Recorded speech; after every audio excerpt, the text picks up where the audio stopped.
I got to say, that will be a hard act to follow. I got to say that I judge the calibre of that speech by the eminent folk in the National Party who have come down to support Mr Quinn. We look at Aaron Gilmore, a genius in his own lifetime, pity his CV didn't match. We look at Mr Quinn, who's described, of course, hang on, he's come out of his cave. He's come out of his cave. Mr Quinn, of course, who was described in that eminent report, the Trans-Tasman, as the following. This is what the Trans-Tasman had to say about Mr Quinn. Quote, media-loathing misfit. Quote, rude and arrogant. Quote, and that's a bit rough, I think. Quote, National should start wondering whether this list MP is a waste of space. That's what his mates on the Trans-Tasman said about him. And then we have Melissa Lee, and then we have the chairman of the Toastmasters parliamentary branch, Cam Calder, and somewhere in the chamber I know the chair of the committee, she just arrived now, Sandra Gowdy, the woman who will go down in history, who voted down a resolution on this select committee on this bill that was put forward by the Labor colleagues that said, wouldn't it be a good idea when we get a bill on a justice matter, or any other matter, that we get the specialist agency responsible for administering it to come and advise us. And she voted against that. So that's her claim to fame. But let's address this bill. The only thing that has changed about this bill since I last spoke about it is that it has been amended to patch up the stupidity of Paul Quinn, a man who will live in infamy and go down in history in this House, who put forward a bill to stop prisoners voting for it, got it back in the House thanks to Sandra Gowdy and the great geniuses on that side of the Law and Order Committee that actually gave people like Bell and Burton, the worst criminals in our prisons, the right to vote. That's what he did. And Judith Collins ran a mile, the Minister of Corrections. She ran a mile. She sprinted from this. The only other thing that's changed in this bill is we've had 2 other pages which are basically blank added to the other 2.5 pages that we have here. There is no analysis on this. You heard a speech from that member which said nothing. He's got an iPad.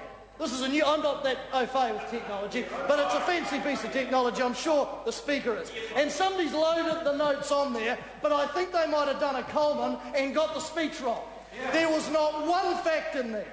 Every example Mr Quinn used, the drunk driver, the person stealing, you would think that as of tonight when this bill is passed, that it will all change.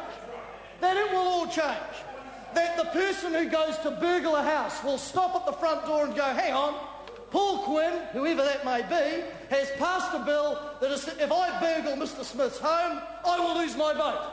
I'd better walk away and be a good little boy.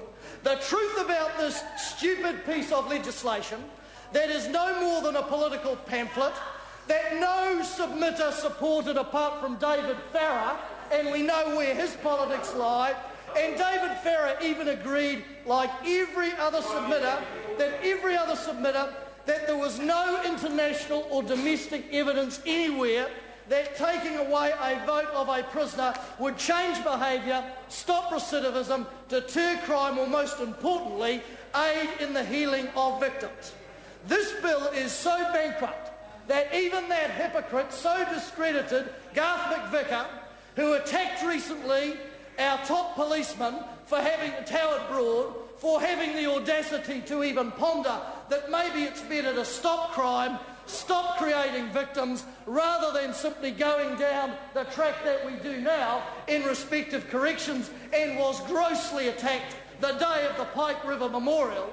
Even the sensible sentencing crew and Mr McVicker, who has no moral authority anymore after the Garrett affair to represent victims, did not even bother to put in a submission on this bill.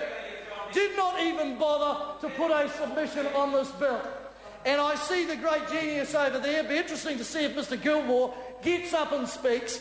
He has a million degrees from all over the world, I'm told. PhDs, honorary and genuine all over the world. Well, I invite that great genius to get up in the House from the best wheat mix packets in the world, my colleague said. I invite Mr Gilmore, rather than clucking from the sidelines, to show some guts, get on his feet and make a cogent argument in support of this. Get on your feet, I say to that member. I know. Likes to sit there on the sidelines and have a wee squawk. Point of order, Aaron Gilmore. Let me to yield for me to carry on his speech and carry on and see where he's going.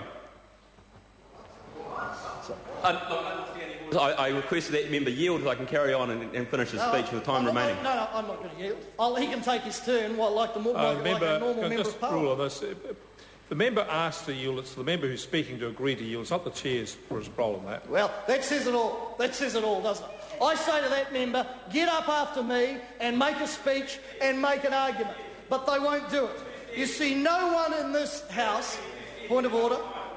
Point of order, the Honourable Clayton Cosgrove. Not having that, sir. You've heard that interjection. I didn't hear that. Saying a person is too scared and calling their character into question Point of order. is out of order. Order. I didn't hear the interjection with the other interjections. Order. I'm on my feet. If the member wants his point of order dealt with, the member will be quiet. Now, the member says that something was said which is offensive, took offence at it. Did anybody say something which was offensive? They did. I asked them to withdraw and apologise. And maybe that member found offensive, but whatever it was, I withdraw and apologise. So, sir, we'll carry on with the debate, and if that member wants to take a call and make a cogent argument, sir, in favour of this, we will be interested. Because what the people in New Zealand want is they want real solutions, sir, to real problems. Mr Quinn said he lives in the real world. Well, I just say to Mr Quinn, it's a bit like Judith Collins with the boy racer stuff.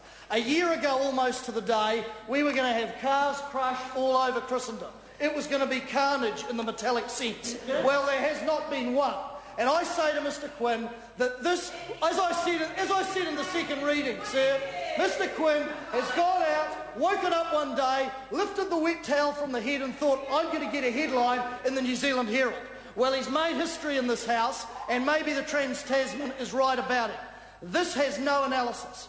This has no evidence attached to it. He himself in the third reading could not even make an argument in favour of it. And we had in the select committee, sir, the justice officials barred from being anywhere near this bill. Why? Because as we know with the three strikes legislation, where justice was barred, the select committee and this government did not want justice officials coming in, and they, of course, sir, are the ones empowered, experienced and skilled specialists in running elections and all matters electoral. They, over that side, did not want justice to come in because they knew justice in their professional way. People who Mr Quinn calls like woolly thinkers or something would say, this will make no difference. I say to a victim out there that, sadly, this tugs at their heartstrings. This will in any way, and I ask any member to give me an example of where this will heal a victim or aid in that healing process. I ask any member to give me an example where this will discourage recidivism. I ask any member to give me an example where this will change and aid in changing prisoner behaviour so that they do not offend again and they do not create another victim, which should be, I would have thought, despite Garth McVicker's blusterings, I would have thought behaviour change in a prison is a civic duty of this House so that the prisoner goes out having behaviour change, thereby not creating a further victim in our society. This is a political pamphlet. And Sandra Gowdy over there, who led the select committee, truncated, shut down every debate she could, but she couldn't shut down the fact that we asked every submitter, can you tell us if there's any domestic or international evidence that this will have any effect helping victims, reducing recidivism, changing behaviour or reducing reoffending? To a man and a woman, even the one person, David Farrer, who supported the bill, an ex-National Party, a current National Party person, was genuine enough to say that there was no evidence. I put it on the committee that if we really wanted to get draconian, and maybe this is the next step of the National Party, should we say that we should attack the religious beliefs? I put this to Mr Young because I think Mr Young has a background in religion. Should we attack the religious beliefs and prevent, say, those in religion, those believers from exercising their religion in a prison? I suspect that would be of higher value to them and come at a greater cost to them. But this certainly won't. I'm not suggesting we do that, of course. I say that for the record, not suggesting that at all. But maybe that's the next private member's bill. Maybe getting back to bread and water might be the next private member's bill. Trevor Mallard was right. This shows the ineptness, the lack of analysis, the lack of